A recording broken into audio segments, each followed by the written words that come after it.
Hey guys, welcome to day 5 of our 5-day challenge. Oh my gosh, last day. Can you believe it? This is so exciting. All right, guys. Wow.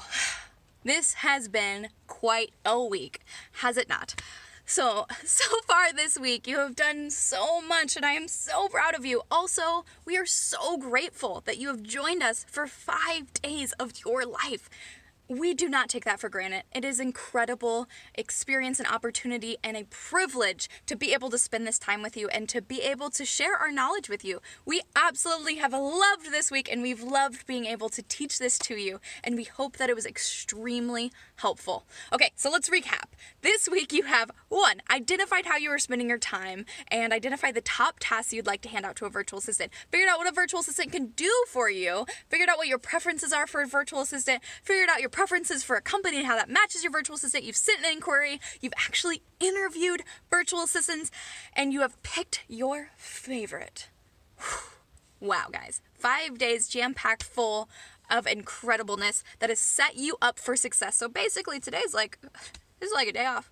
No, not really. Okay, guys, we've got some things to cover today. But you have done incredible stuff, and it has really set you up for the hiring, onboarding, and success ongoing process. Seriously, guys, pat yourself on the back. This has been awesome.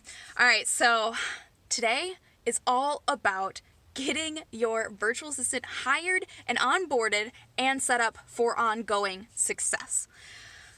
Okay, so the hiring the VA took a lot of prep. You know, this whole week was full of preparation for it. But the good news is that preparation will also help you with the onboarding process. And the onboarding process is the way to set them up for ongoing long-term success. Long-going success. So, we're not going to go too extensive into this because it can be a whole course, by the way. We're creating one for actually onboarding and for constant implementation of different things for that virtual assistant to do to ensure their long-term success. But we really, really felt that it was necessary to touch base on this because it can really make or break a successful hire. So today, first off, we're going to have you hire your virtual assistant. Congratulations, that is so exciting, such a big step. You can send them an email saying congratulations, welcome, whatever you see fit. That step is easy. We just are going to let you run with it. Do that step. Make it however you want. That's the easy step. But the next step is a bit more tricky. The next step was we recommend setting up an initial meeting with your virtual assistant as soon as possible so that you guys can get to know each other. So I want you to really see them as a human being, not just somebody working for you. This is somebody that is critical to the success of your company and your growth. That's why you needed to hire them. That's why there was so much urgency behind it, because they are serving the coffee to your clients while you are flying the plane. That is a quintessential role. You should not be serving the coffee. We've covered that. So make sure that you're seeing them as a team member, as a quintessential part of your business. And so see them as a human being at the very least, right? So the more you build the relationship, the more you make it fun and personal, the more committed they will be to your success. Make or break it, this is it, right? Like them being an intricate part of the business, them feeling ownership over that part of the business makes them feel more committed to your business, right? Makes sense. So introduce them to your company, introduce them to yourself, introduce them to the vision that you have for the company. Yes, they are just a virtual assistant, but they actually are much more than that. They are an intricate part of your business. They are serving the coffee. That is important. Somebody's got to do it. So help them get to know you. And actually get to know them. Ask them what their hobbies are, what their birthday is, what they like doing in their spare time. I don't care if they're international or American or Canadian. You should get to know them. You should get to understand what they like doing with their time. Get to know them. And then you can go into their role and the expectations for the position.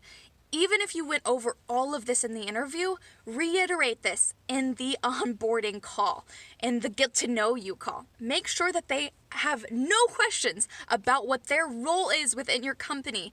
And even if it's just a project basis, you probably have the intention to potentially hire them for more ongoing tasks. So this interview or this onboarding meeting is still really important, even if you're just hiring them for one task.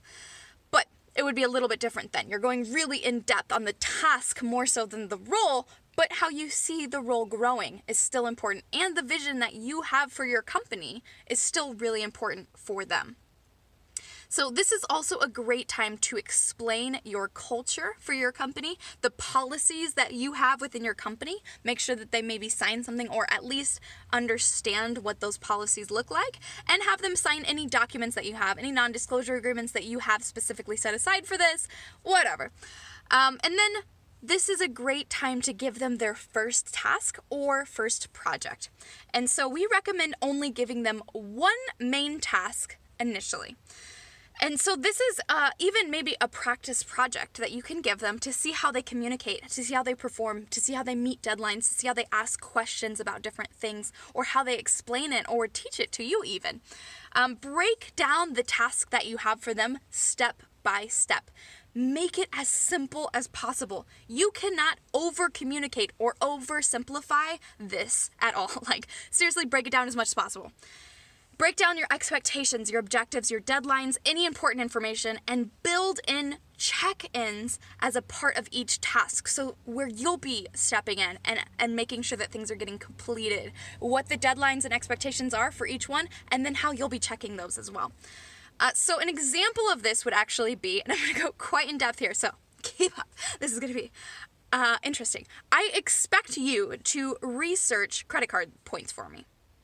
I want to know the top 5 cards that have no international fees, collect the most amount of airline points. It can be to any airline. I want to pay less than $100 a year for an annual fee. I expect that this will take you 2 hours, but I am willing to give you as much as 4 hours to work on this task. I need this information by this Wednesday at 2 p.m. Central Time. Please list everything in a spreadsheet and email it to me. Please check in on Friday and let me know how this is going and if you have any questions. So you see how I got really in depth there? You might even tell them what columns you want them to have on the spreadsheet, however specific you want to get, but make sure that you keep this very, very specific. Okay? So I know this seems like it's very extensive and exhausting, but it's really not. It literally took me 2 minutes to come up with this whole thing, and it left no questions and no vagueness about it, okay? So here comes the most often overlooked part. Once you have told them what the task entails and your expectations for it, you now have them repeat those instructions back to you. So you say something like, I just wanted to make sure that I explained this right. So put it on yourself. Don't make it seem like, I think you're an idiot, so please explain this back to me. Don't do that. Just say, I just want to make sure that I explained this really clearly. Could you please repeat back the instructions to me? Or repeat what you understood of it? Just keep it really simple.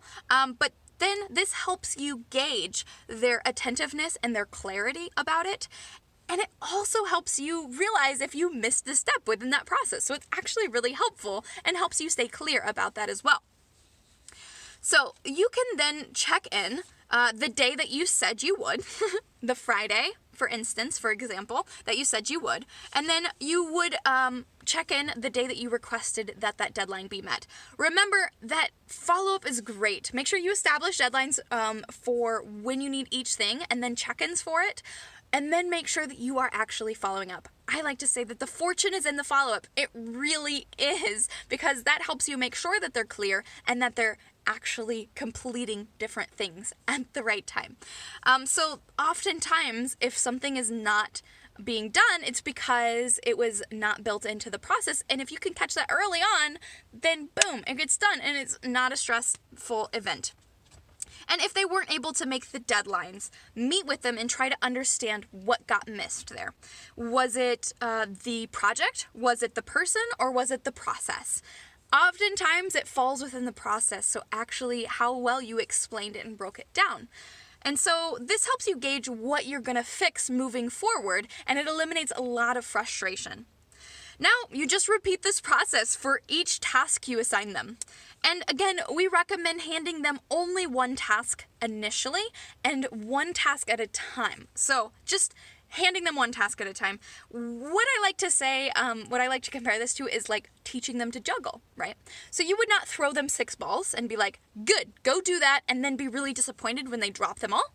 What you would probably do if you were teaching them how to juggle is you would give them one ball and you would just pass it to them, and you would have them throw it in the air, throw it in the air, throw it in the air, throw it in the air, until they master that one task or that one ball, right? And then you throw in another one, and they catch that one, and then they try to do 2, and then they've mastered it, and you can throw a third one in. And then by the end of, or at some point, you will have offloaded all of the tasks that you identified in day 1 of this, because they're going to be such a pro at juggling all of your tasks. Yeah, I don't know how to juggle, but hopefully that's about right. So this is really, really important. This is something that I really emphasize, is just handing them as much as they can handle, just one ball, and then making sure that this process is correct, and then you can throw in another task that has steps and processes identified.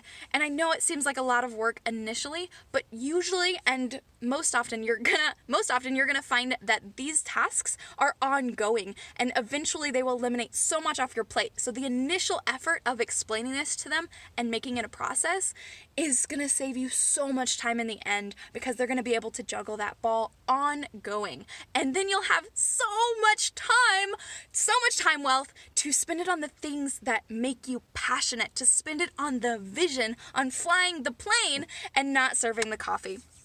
Okay, guys, that's it. Can you believe it? Oh my gosh, that was incredible, an incredible week, and we cannot thank you enough for joining this journey with us. And please keep your eye on your inbox for a bonus that we're going to give you. You do not want to miss that bonus. That's my dog. Have I introduced you to my dog yet? Rocky, come here. You do not want to miss that bonus. We want your feedback. Rocky, I don't want to stop this video because I've already recorded 11 minutes of it, and I do this all in one shot. So you're just going to have to listen to my dog bark for 1 second. All right, so you do not want to miss the bonus that we're going to have in your inbox, and that's just going to be in exchange for the feedback that you give us. So thank you so much. Please join us on our last Q&A call today at noon and give us any feedback that you have about the course and any questions that you have. And also, as always, feel free to email us any questions that you have. Just email us hello.timerich@gmail.com. Thank you so much, guys. We will see you later.